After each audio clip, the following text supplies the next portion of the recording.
आप सुन रहे हैं एजी एंटरटेनमेंट की धमाकेदार प्रस्तुति।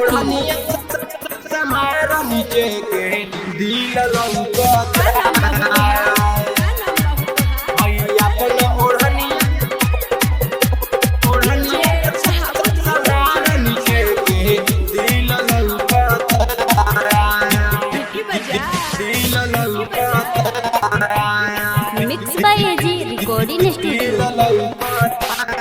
नचे रे छौड़ी हिला के हाली हाली, न तो हम देवे लागम तोहरा के गारी। नचे रे छौड़ी हिला के हाली हाली, न तो हम देवे लागम तोहरा के गारी। कस के चपलू जो बना के, कस के चपलू जो बना के वो कर पील लौकता। अपन ओढ़निया संभार,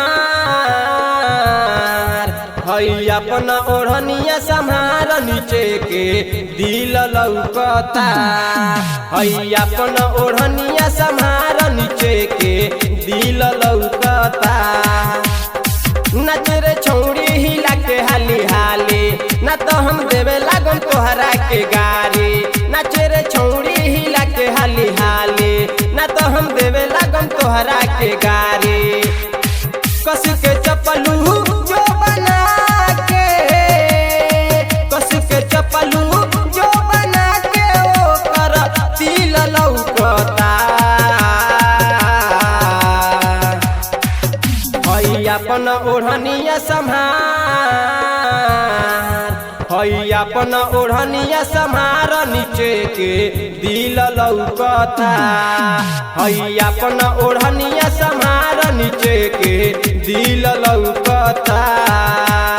आप सुन रहे हैं एजी एंटरटेनमेंट की धमाकेदार प्रस्तुति। ओढ़निया संभार, नीचे के दिल लौकता। हई अपन ओढ़निया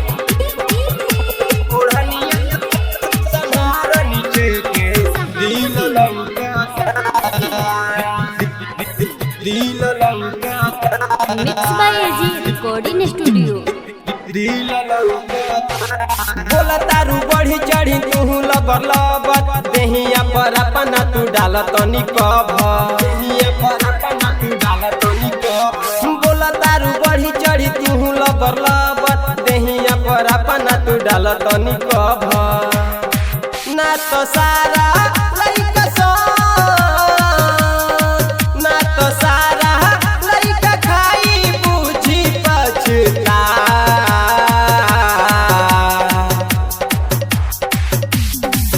हई अपन ओढ़निया संभार, हई अपन ओढ़निया संभार, नीचे के दिल लौकता। हई अपन ओढ़निया संभार, नीचे के दिल लौकता। आप सुन रहे हैं एजी एंटरटेनमेंट की धमाकेदार प्रस्तुति। ओढ़निया संभार, नीचे के दिल लौकता। Mix by AG recording studio.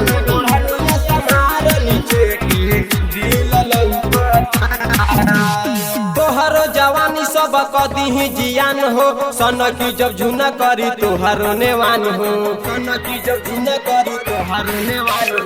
तोहरो जवानी सब कदी जियान हो, सन की जब झुना करी तोहरो नेवान हो। कहे नंदन नीरदोषी, कहे नंदन नीरदोषी, झाला झल लौकता। हई अपन ओढ़निया संभार, हई अपन ओढ़निया संभार, नीचे के दिल लौकता। हई अपन ओढ़निया संभार, नीचे के दिल लौकता। एजी रिकॉर्डिंग स्टूडियो, रोशनपुर सपहा।